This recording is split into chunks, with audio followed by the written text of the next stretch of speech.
नमस्कार फिटनेस प्रेमींनो, मी ईश्वर ठाकरे. ईश्वर ठाकरेस फिटनेस मंत्रामध्ये आपलं स्वागत. आज मी आपल्यासोबत अतिशय महत्त्वपूर्ण विषयावर संवाद साधणार आहे. तो विषय आहे की जिम ट्रेनर हा नेमका कसा असला पाहिजे. योग्य जिम ट्रेनरची ओळख ही करायची कशी. How to spot a good or bad trainer in the gym. मित्रांनो, मी अनेक जणांचे तोंडून ऐकलं आहे की जिममध्ये सध्या खूपच वाईट परिस्थिती निर्माण झाली आहे. जिम ट्रेनर्सकडून मेंबरला चुकीची माहिती सल्ला दिला जातो आहे. नव्याने जिममध्ये प्रवेश घेणाऱ्या तरुणांना पहिल्याच दिवशी ड्रग्ज व इतर गोष्टी सुरू करा असं सजेस्ट केलं जातं आहे. Friends, this is completely wrong. या जगामध्ये खूप चांगले ट्रेनरसुद्धा आहे, त्यांचा मी आदर करतो. जिममध्ये तुम्ही पर्सनल ट्रेनिंगसाठी हजारो रुपये खर्च करतात, ट्रेनर्सकडून ॲडवाईस घेतात, ते तुम्हाला ट्रेनिंग देतात. परंतु तुम्हाला हे कसं समजेल की आपला ट्रेनर हा आपल्यासाठी योग्य आहे की नाही. फ्रेंड्स, पहिला मुद्दा म्हणजे नॉलेज. तुमच्या ट्रेनरजवळ प्रॉपर नॉलेज असलं पाहिजे. नॉलेज केव्हा भेटेल? जेव्हा त्याने अभ्यास केला असेल, स्टडी केला असेल. नॉलेज हे दोन गोष्टींमुळे प्राप्त होतं, एक्सपिरियन्सने आणि स्टडी केल्याने. हा आपला पहिला मुद्दा. दुसरा अतिशय महत्त्वाचा मुद्दा म्हणजे सर्टिफिकेशन.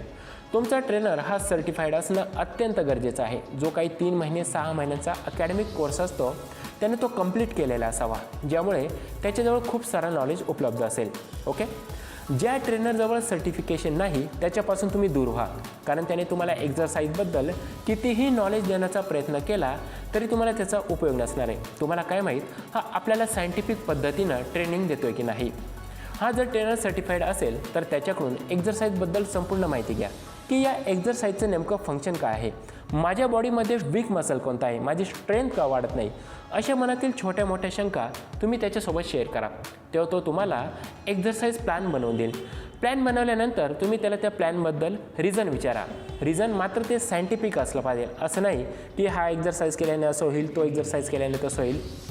समजा मी बार्बेल स्क्वॉट मारतोय, तर तेव्हा नेमका माझा कोणता मसल वर्क करेल. डंबल बेंच प्रेस मारतोय, तर तेव्हा माझा कोणता मसल डेव्हलप होईल. अशा मनातील शंका तुम्ही त्याला विचारत जा. हे झालं डेली एक्झरसाईजबद्दल. 1 ते 1.5 तास तुम्ही एक्झरसाईज केला. उरलेल्या 22 ते 23 तासांचं काय. या वेळेत प्रॉपर डाएट, न्यूट्रिशन, रेस्ट करणं शरीराला खूप खूप गरजेचं आहे. हा जर तुमचा ट्रेनर डाएट अँड न्यूट्रिशनमध्ये सर्टिफाईड असेल तर अतिशय उत्तमच. नाहीतर त्याने एखाद्या डायटेशियनसोबत तुमचा कॉन्टॅक्ट करून देऊन तुम्हाला डाएट उपलब्ध करून देणं कधीही योग्य राहील. तर मित्रांनो, कधी पण हेच लक्षात ठेवा की ट्रेनर हा सर्टिफाईड असला पाहिजे, त्याच्याजवळ प्रॉपर नॉलेज आणि एक्सपिरियन्स असला पाहिजे.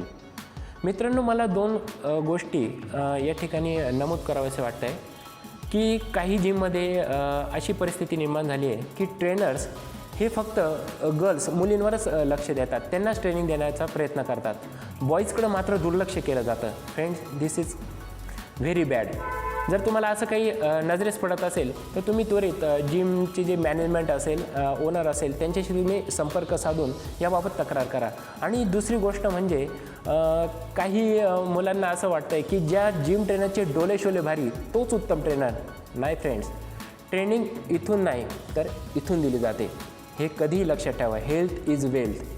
तर मित्रांनो, आजच योग्य जिम ट्रेनरची निवड करून वर्कआउटला सुरुवात करा. तोपर्यंत तुम्ही माझ्या चॅनलला सबस्क्राईब करा, व्हिडिओ लाईक करा आणि शेअर करा. आणि हां, तुम्हाला माझा हा व्हिडिओ कसा वाटला हे कमेंटमध्ये लिहून नक्की पाठवा. बी फिट, स्टे फिट.